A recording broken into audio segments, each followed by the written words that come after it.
Ang bango. Kumukulo-kulo na. Sauce pa lang, talagang mapapakanin ka na. Ang sarap. Tara, let's go! Luto na tayo. Naka-ready na ang ating mga sahog. Meron tayo dyang atay ng manok. Syempre, yan ang ilalagay natin. Chicken liver. Tinimplahan ko na yan ng toyo, asin, paminta, suka, at saka itong ating kalamansi. Ibababad natin yan dyan ng mga 30 minutes to 1 hour para ma-absorb niya yung pampalasa at medyo mawala yung lansa ng ating chicken liver. Yan. So, marinate lang natin yan. Meron ako dito breast fillet at saka pork. So, ihahalo na rin natin yan sa pagluto nitong ating atay ng manok. Kainit tayo na mantika.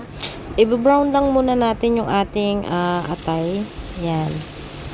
Hanggang sa bahagya na siyang maluto para matanggal yung lansa. Tsaka mabilis lang kasi itong maluto. So, hindi magandang ma-overcook ang ating atay kasi titigas. So, yan. Ipa-pan fry lang natin yan ng mabilis lang hanggang mag-brown lang siya. So, pag nag-brown na yan, hanguin na natin. Tapos, magigisa na tayo ng ating mga ibang ingredients. So, yan. Gisa na tayo ng bawang. Maraming bawang, syempre. So, pag bumangon na yung bawang, sunod na natin itong ating sibuyas. Hanggang sa lumambot yung ating sibuyas, susunod naman natin ang ating kamatis.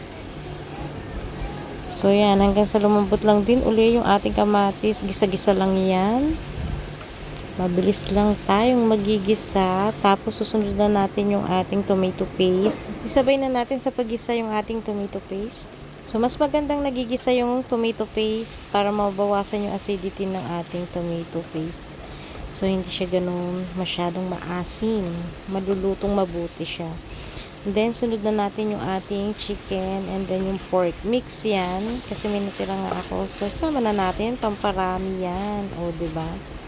Sunod, ilalagay natin yung ating mga pampalasa. Gaya ng asin at paminta. At tapos yung ating bay leaf. Sunod natin ilagay yung patatas at saka yung carrots. So, sabay na natin igisa yan. Mabilis lang naman lahat yung maluto. So, gisa-gisa. Sama natin sa paggisa yung ating gulay. And then, tatakpan lang natin to saglit, mga ilang minuto. Ayan, after ilang minutes, timplahan natin yan ng konting sugar, pambalanse sa lahat ng mga pampalasang inilagay natin. So, ayan. Tapos nyan, isusunod natin ilagay yung ating pinagbabaran dun sa ating chicken liver. Ayan, lulutuin natin yan dyan. Siyempre, nandyan lahat ng lasa ng ating atay. So, papakuluan lang natin to ng mga ilang minuto hanggang sa lumambot at maluto yung ating karne tsaka yung ating gulay. So, after that, isusunod naman natin, ilagay na yung ating atay ng manok. So, sunod na rin natin yung ating bell pepper. So, since na pan-fry na natin yung ating atay, mabilis na lang yan maluto. Saglit na lang yan. So, yan ay dadagdagan pa natin ng oyster sauce. Yan, 2 sachet ng oyster sauce nilagay natin.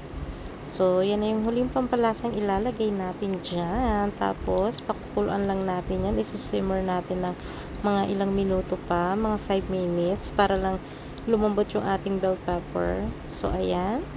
Nako, hindi pa man ay ang bango-bango na. Sobrang bango na niya, guys, kung naaamoy nyo lang. So, tatakpan natin ito hanggang sa masimmer siya ng mga ilang minuto.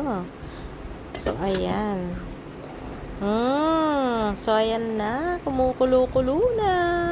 So, ibig sabihin, luto na ang ating ulam for today. So, tignan nyo naman. Sauce pa lang. Naku, siguradong mapapakanin ka naman talaga nito.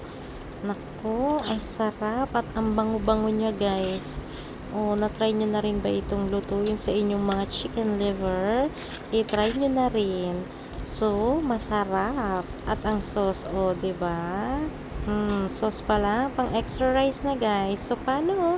Hanggang dito na lang ang ating video. Sana'y natakam ko kayo ngayon sa ating recipe for today. Ang ating ulam. Sarap. So, paano guys? Sandok na at gutom ng aking mga chikiting. So, paano? Until next video, magkita-kits tayo ulit. Hanggang sa susunod. Bye!